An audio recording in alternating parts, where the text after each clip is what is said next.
colleagues in discussing my case. So inilah cerita dia tuan-tuan. So dia dan banyak lagi penjawat awam dan pesara-pesara ini telah dikeluarkan daripada AJN.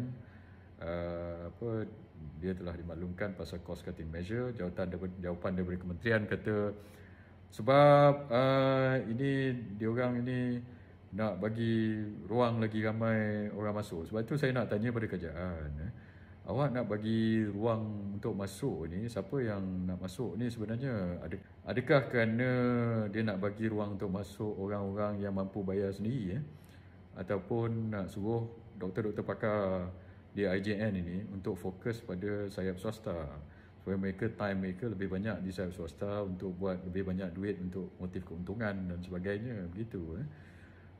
Dengan ini meminggirkanlah penjawat awam dan pesara-pesara ini. Sebab itu saya tak setuju kalau dia buat begitu. Sebab nombor satu, pesara-pesara ini bila mereka kerja kerajaan, dia ada legitimate expectation, iaitu anggapan yang sah, bahawa kalau lepas dia pencen esok, bila dia sakit jantung dan sebagainya, dia boleh pergi hospital pakar kerajaan seperti IJN. Bukannya dia pergi, kamu refer, lepas itu kamu keluarkan dia pergi hospital biasa macam pakcik ini tadi. Ini tak betul.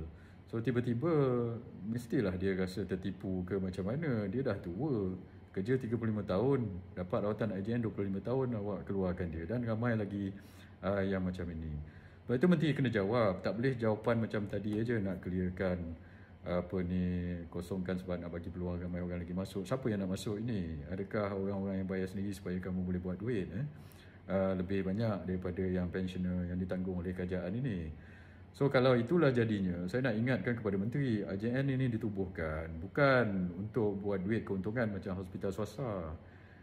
IJN ini ditubuhkan untuk khidmat awam, untuk penjawat awam. Kos ni itu adalah kos awam, bukan kos swasta itu.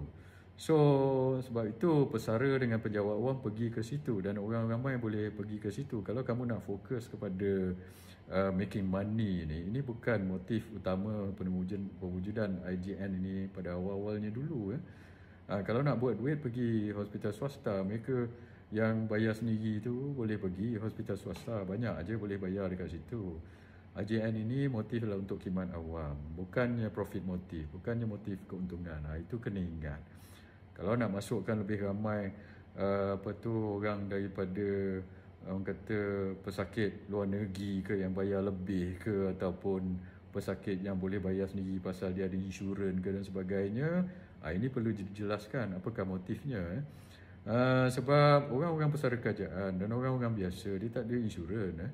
Kita kerja kerajaan adalah gaji kecil, macam mana nak beli insurans? Kita anggap kalau sakit jantung bolehlah pergi IJN. Sekarang ni tak boleh. Sebab itu saya kata sekarang ni nak masuk kerja jadi penjawat awam, tuan-tuan, pencen dah tak ada. Bila bekerja dalam penjawat awam, boleh pula dipecat atau diturun pangkat sesuka hati oleh menteri, tanpa mengikut proses dan tanpa mengikut perlembagaan, atas alasan prestasi kononnya. Dan lepas pencen pula, kalau sakit penjawat awam nak pergi hospital pakar ni sangatlah susah. Lepas tu pergi sekejap mungkin, lepas tu dia keluarkan. Ataupun dah dapat 25 tahun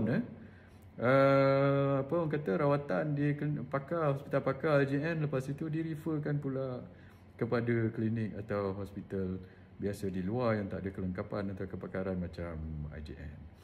So inilah jadinya dengan kerajaan hari ini. So saya nak cakap pada kerajaan, nombor satu, apakah prioritinya ni kerajaan ini? Awak nak cost cutting macam mana? Awak tak jaga penjawat awam, awak nak buat apa sebenarnya ni? So dan sebab itu cadangan saya yang telah mendapat rawatan seperti pakcik ni tadi 25 tahun dapat rawatan di IJN, awak tak usahlah suruh dia pergi klinik kesihatan.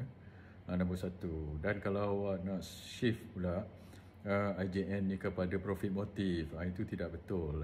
Kalau nak buat profit motif, buat hospital swasta macam Prince Court itu Petronas buat, buatlah duit dekat situ. IJN ni bukan pusat untuk membuat duit. Itu nombor dua.